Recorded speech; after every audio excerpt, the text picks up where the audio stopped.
Hey, there she is. How you doing? Good. How are you? I'm good, thank you. I was like, dang. I was like, Masika stood me up. I'm No, my sorry. PR, she always sends me the DM like when it's ready. Oh, So got I it. hate to throw her under the bus a little bit because she's always on my ass. I'm always late, Yeah. and she always like, "Girl, hurry up." She ain't sent it to me, so I didn't know you was on. Oh, it's okay. Well, I'm glad you're here. Thank you for making time for me. How you been? Good. How are you? I'm good. Do you remember me still? I do. Yes, girl. We had a good old talk. I know we did. Well, if you guys don't know, well, I'm sure you guys are familiar with Masika. Not only is she a reality star, she's an entrepreneur, a mother. She is a CEO, like you like to say, right? Yes, Yep, and she has a song out right now, you guys, Cappin, which I was vibing Cappin. with. Cappin, I was Just vibing well, with. we Well, passed 1 million streams in less than 2 months. I'm so excited, so oh grateful. shoot! It is my Congratulations. first song to ever hit 1 million, so I'm just enthralled, and I'm about to drop my next single, my next follow up, in a little less than 2 weeks. Hey, there you go. Look at you. Okay, you Yes. had a whole dance going too. I saw you. I didn't know. I suck at those dances, but you had a whole ass dance going. I saw that. Yeah, I actually probably will kind of launch that challenge, due to everything that was going on with the, I know. oh Lord, Jeremih, Masika Kalysha. He calls me everything that rhymes with that. Jay, where my verse at, motherfucker? Well, where's my damn verse at, Jay? Where's her verse at? Let me tell you, this man, Jeremiah, I love him dearly. However, this man is special. This man will miss his own birthday or his own funeral. I'm his own funeral. He will have you pull up to a session and he'll be asleep the whole time. Oh Jay, I love you, man. but baby, please get it together, babe, because like we gonna fight, okay? Oh man. Well, how's Kari baby doing? How is she? She's 4 now? Yeah, she's 4. She's been lit all summer. My cousins were staying with us for like 8 weeks, so she had her little road dog here. They was in a pool every day. We had the fire pit. They was roasting marshmallows, staying up all Aw. hours of the night, tearing up my darn house. Quarantine has been good to her. She has been lit. Okay. She has everybody around her now, right? Like everyone's there. Yeah. Well, I mean, my Chicago, because school's about, a couple people that we just been quarantining at the house together and staying safe, and we've been doing barbecues in the backyard, and we got speakers and lights for the backyard and all pool toys and basketball goals. Just literally turned my house into quarantine headquarters so everybody could stay safe. Nobody needed to leave. Yeah, so we just been enjoying it. My makeup artist has been here. I know you look bomb. I did this by myself, girl, in 5 minutes. Oh, what? 5 minute look. But There you she's go. been here. We bought our own cameras so we could do content, and it's the new normal. So she's been enjoying the heck out of her quarantine, honey. There you go. And it's the quarantine's been doing you good too. You got your song, and then you got your Kari Barbie Beauty. You got your hair products. You got your book out about stocks. Tell me more about that. And you put it on OnlyFans. My book will be out at the end of the month. And it will be out. Okay. Pre-sale will start, I think, next week. And then it's getting printed right now. So I wrote this book during COVID. Like COVID just opened a lot of doors. Like I see it all the time. Different memes, different posts. People say, this will either bring out the hustler in you, or you either sink or swim when things like this happen. If you're in that boat, you're in a little raft, and this gets stormy, what you gonna do? So exactly. I've always been big on investing in financial literacy, especially since being in entertainment and having to deal with all these contracts and all these different lawyers and business managers and things like that. And when you're hot, you're hot, and when you're not, you're not. So a lot of these people, reality TV, if you're lucky, if you get a 3-year run, and then when it comes to like acting and music and all these other things, music is one of those careers where you don't make money until you do. And so is acting. So that's why you see a lot of struggling actors that go back home after a couple months of trying it or couch hopping, and there's only a few heavy hitters that have longevity in the industry, and usually those are the ones that have big box office features or big shows. So it's like, okay, I know I'm talented, but At the end of the day, like I haven't had my huge, like I've had lead roles in films and things like that, but I haven't opened to the box office yet. So it's like, okay, cool, I'm making good money doing this stuff, but like, how am I going to live the life I want to live? You know, my earnings are cool, but I'm trying to, you know, be in a mansion in the Hamptons and all this other stuff. Exactly. So, you know, I realized that you'll never be wealthy by saving and earning. You have to invest. 100%. And, you know, so And they I don't didn't teach really you know that how in to do that. school. So I hired people to do it for me. And and after about 4 years of having advisors and not really understanding why am I not Warren Buffett yet? You know, when COVID hit, I kind of just jumped into it because I couldn't go anywhere. So, you know, I had so much to do, but I was, you know, forced to stay home. So I was like, let me dive into the stock market. Let me look over my books. Let me look over my balance sheet. Let me see what they've been doing. Let me actually look at my taxes, you know, things that I had appointed other people to do that I really didn't check out. And within 4 weeks of me teaching myself the stock market, my ROI was greater in 4 weeks than it was in 4 years with white people working for me. So I quickly got rid of all of the people that were mismanaging my funds. And I just created this, I don't even know what to call it, but, you know, as I was teaching myself, I was writing this book. And, you know, I was tweeting a lot about what I was doing and people were asking me for help. And, you know, I actually kind of got a little annoyed with it because people were like, oh, what stock should I buy? Or, oh, can you tell me what to do? Or, hey, this is my portfolio. Or, hey, if I send you $2,000, can you invest it for me and I'll give you 5%? I don't work for you.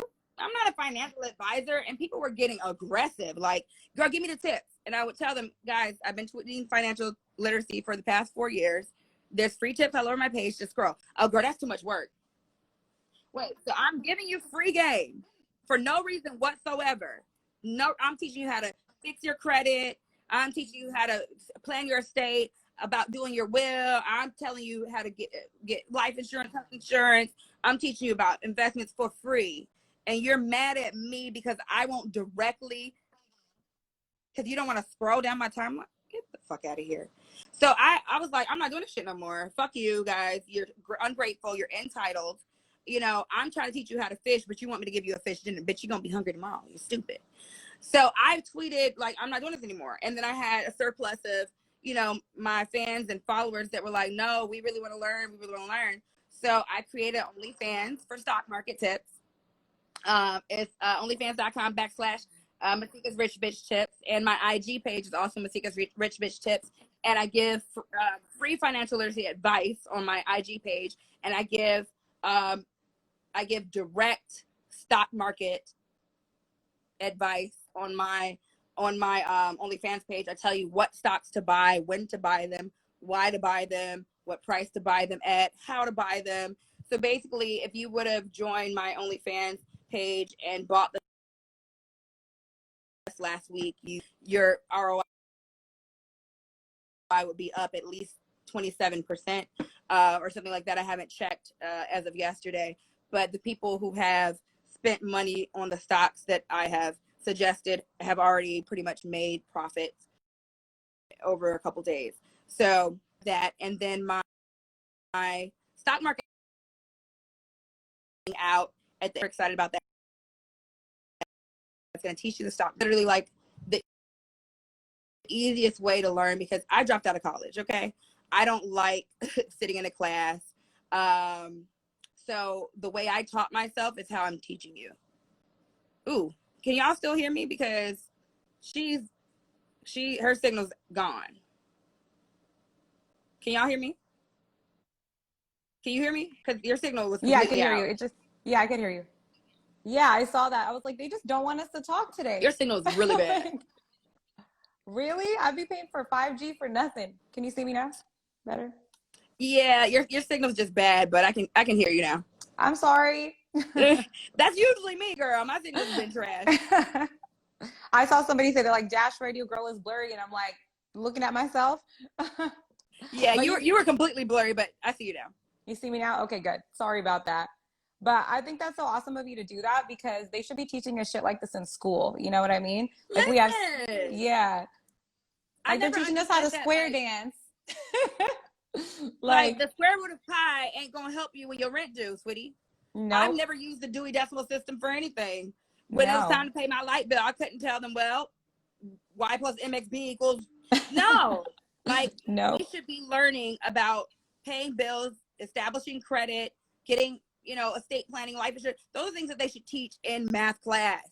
100%. Like, unless you're going to be a doctor or somebody that, engineer, like, yes, we need to learn math. We need to learn basic math. But like trigonometry, calculus, geometry, I haven't used that shit not nan one time. Nope, not at. Shit. Nope. It's another day's gone by and I haven't used algebra. Well, Yeah. there we go. And you just paid off your student loans. I saw that on one of your tweets. So congrats on that. I had to pay off my student loans in full in 2018 because I was buying a house. And I didn't know anything about DTI because it's also something they don't teach you in school. Your debt to income ratio has to be under a certain amount.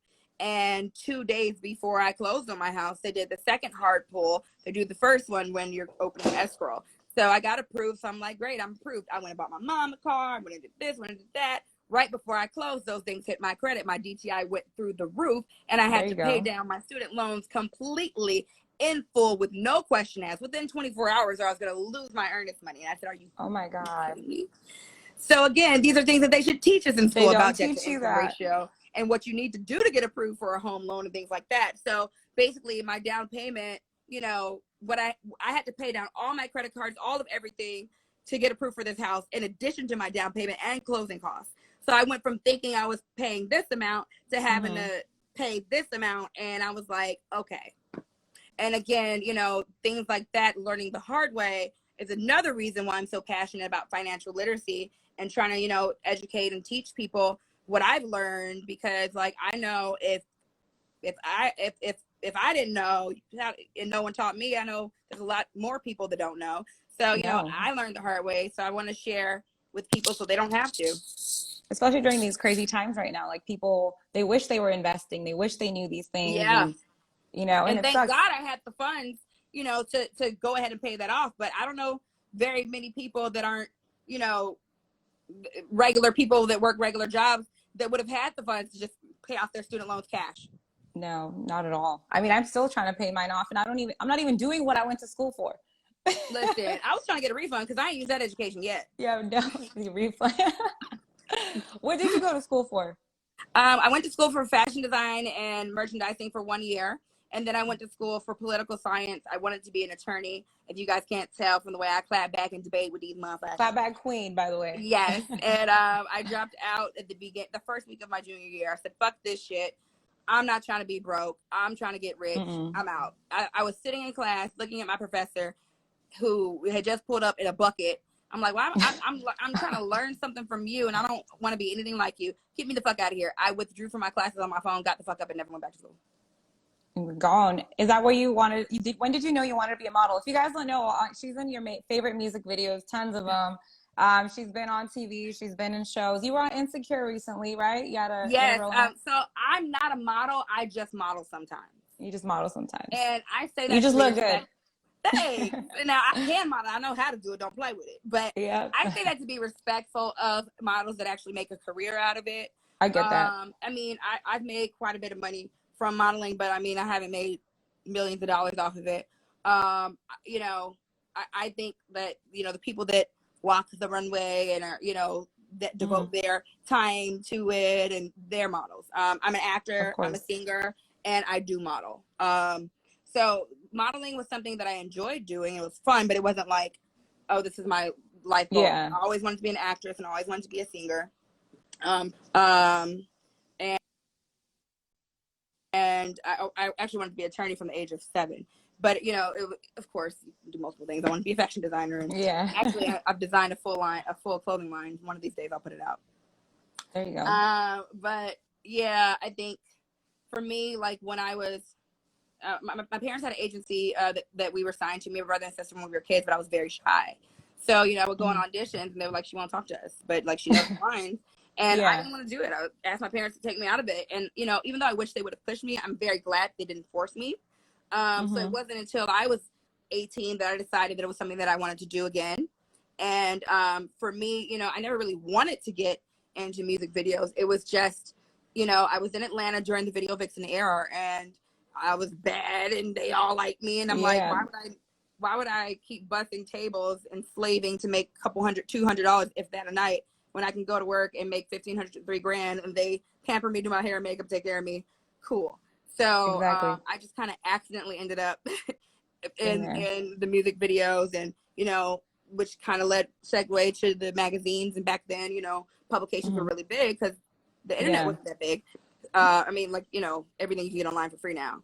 So Teen Magazine, Double XL, Black Men's Magazine, you know, that was the kind of succession. You did music videos, you did magazines, you hosted parties, and that's kind of like how I broke into like people knowing me. But even before then, you know, I had a lot of small roles. Like I had a speaking role in Three Can Play That Game back in 2006.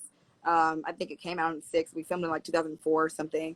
I did a, you know, Nike campaign, Adidas commercial, a Ford commercial. So I was always working.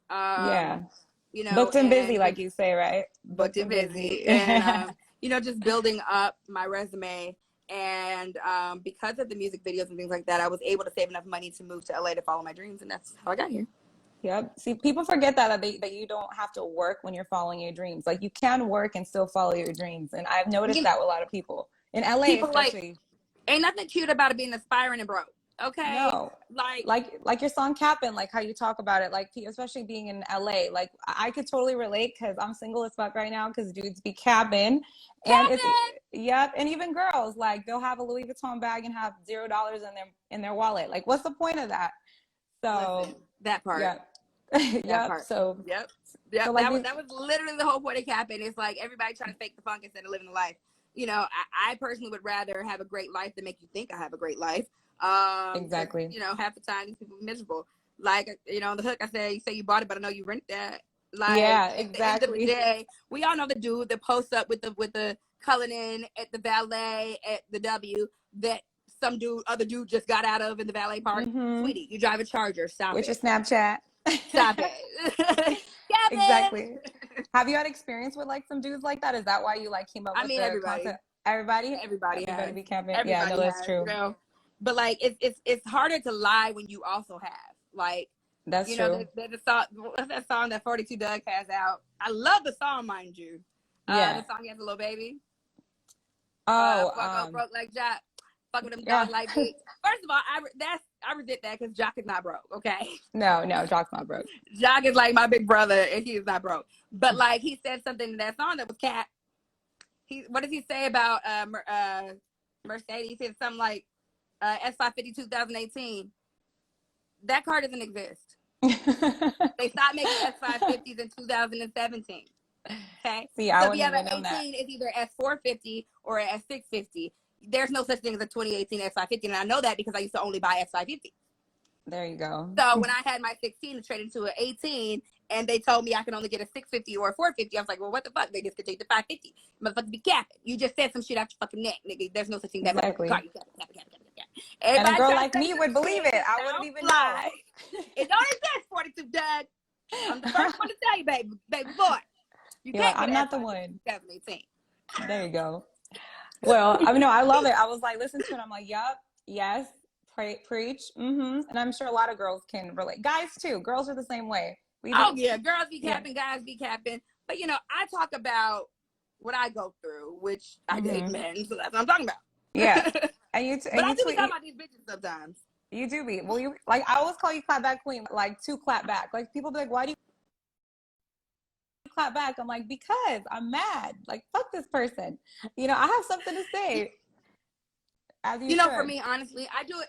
I just do it because I'm funny as shit, and my fans like it. Yeah, they love it. I really could give a shit what someone I don't think about thinks about. And 100%. If I'm focused on me and you're focused on me, and one of us is focused on the wrong thing. But you know, like, I mean, that's what I'm known for. Like I said, I wanted to be an attorney. I'm really quick-witted. The one-liners that sometimes I don't even know how the fuck I come up with the shit I say. I just open my mouth. I'm like, damn, that was good. So like, I really do it just to be entertaining. I'm funny, you know, it's just fucking funny. Laugh, Yeah, laugh enjoy it. and Just move on. yeah, people be so mad. Oh, Shawty got something to say. Well, bitch, if you always got something to say about what I gotta say, then we both always got something to motherfucking say. So what the fuck are you doing here? Exactly. And that's why I I feel do this like, for a living. I get right? paid to say dumbass shit.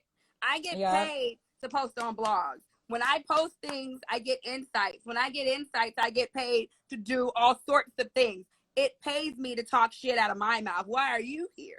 Why are you here? Yep, for free with your fake I get profile. paid. You just paying attention. There you go. Look, bars. Period. Yep. Well, a lot of people are asking in here. So, how did you get into Love and Hip Hop? I know you had a little tiff with Viacom. I saw your Viacom owns VH1, right? No. So No. Viacom is a multimedia company, and they just branched with CBS. So I think CBS bought them. Oh, I don't really know the got it. terms of that agreement because it's pretty new. But Oh, got they it. didn't own VH1. They just have a lot of shows with VH1. I'm not sure what their contract was. Got it. We're not privy to that information.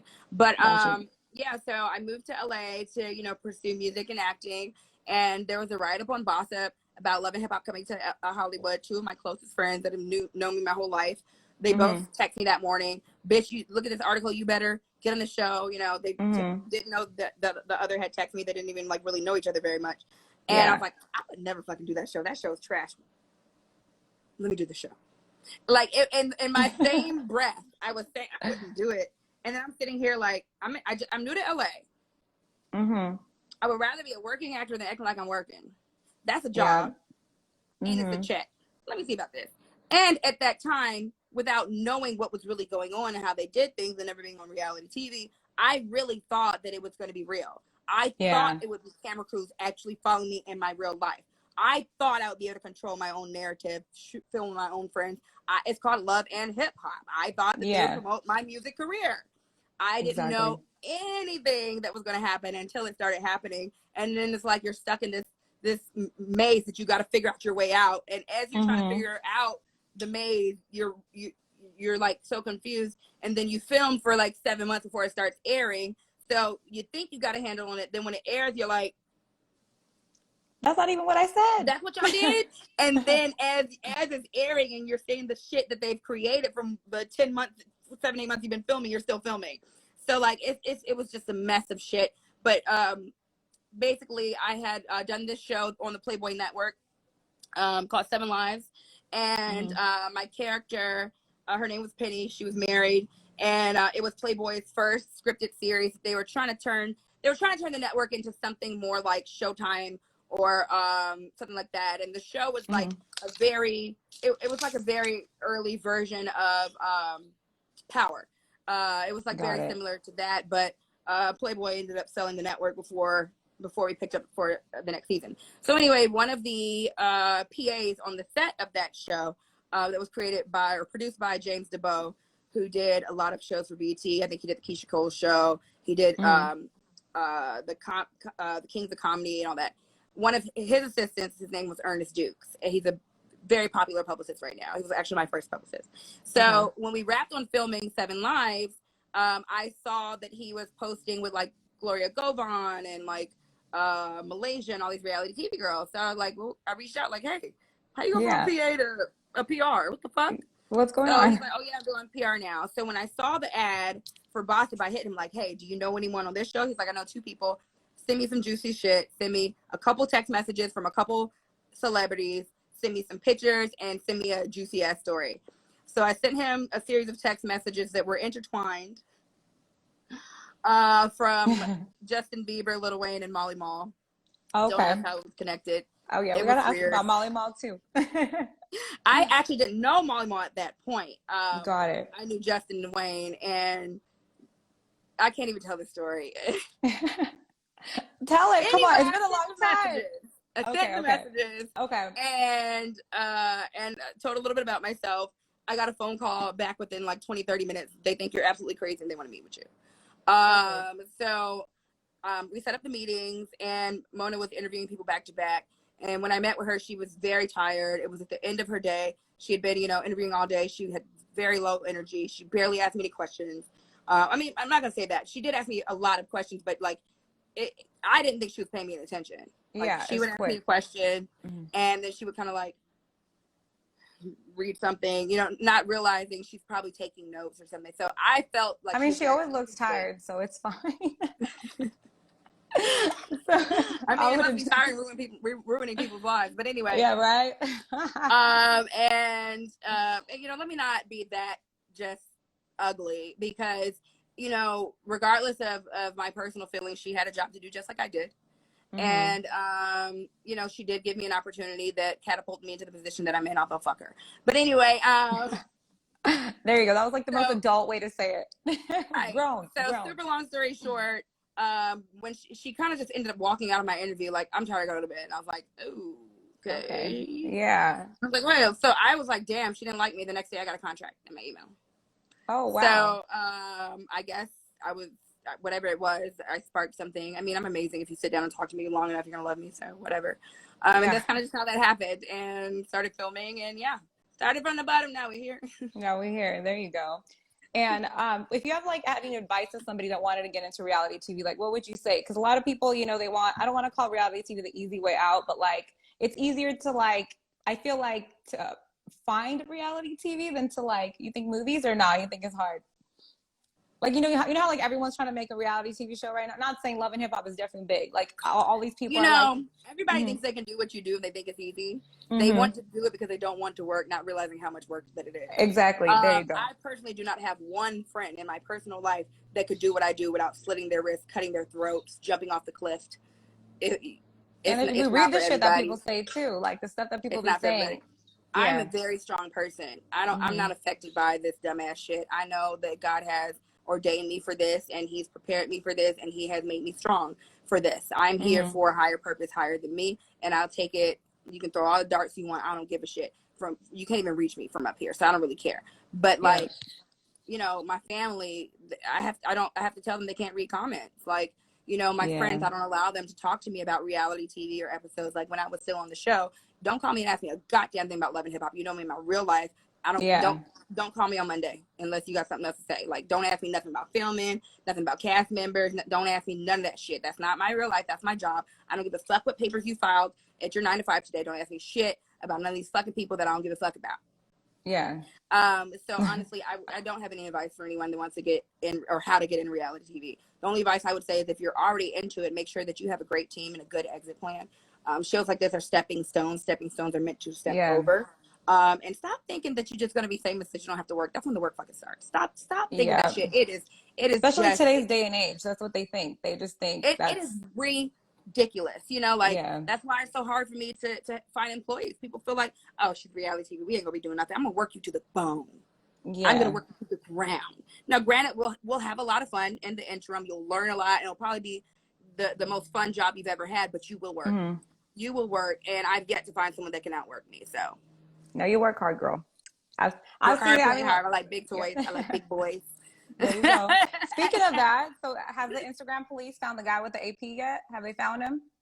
No, they're not going to. Oh, so he's still there. He's still around. He's still. Listen. Well, which one? Which one? Which Because one? Oh, okay, I don't know. You blacked the, out the one. one that I blacked out? Okay. Okay, so there's two. So there's two. Okay, There's okay. another picture that I cropped some dude out. Yeah, And, that one. no. There's one that I cropped him out, and there's one that I blacked him out. Okay. Is the cropped one gone or he's still lingering? No, it's still there. They was trying to find his AP too. Okay. How about Molly Mo? You have a song coming out with him? Because you have that little tiff. We're friends. We actually are in the studio all the time. We have since made up since the Love and Hip Hop debacle. And, he's actually a really dope producer, really dope writer. I was very impressed. I actually didn't want to give him any brownie points because, like, he sucked. But he's very talented. And I was very surprised. He was very talented. He was very surprised at how talented I was. So we've only actually worked like on one record together that he wrote. Every other song I just record there. He just lets me record whenever I want to.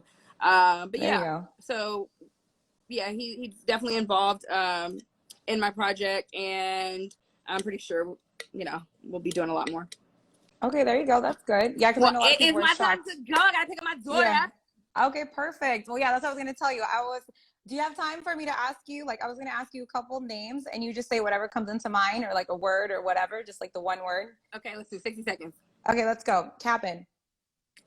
Million streams. Beauty. Me. Success. Me. Love. Hate. Tory Lanez. Mm-mm. WAP. Wet it. Mona Scott. Why? Vacation. Need one. Kanye. Mental health. Restaurant. COVID. Tobin. And fake. Bitches. Breonna Taylor. Last line. Arrest them motherfucking cops! There you go. Amen. Amen. Amen. There we go. Thank you, Masika, so much. And everyone saying how Stream pretty you Cappin look. on every freaking platform. It's available. Yep. We hit 1 million streams. Let's keep it going. Let's go. Let's go. Thank you so much. Bye, guys. Bye. Bye. I don't get out of this motherfucker. You just press N. I did. All right, guys. Thank you so much for tuning in. See y'all. Masika Kalysha is her Instagram, and then mine is JOTY KAY. Appreciate you guys. Go stream Cappin. Download the Dash Radio app. It's free. All the stations are free. I actually have a show on there on Ruckus Avenue Radio, the #1 South Asian station in the world. So thank you guys for tuning in. Bye.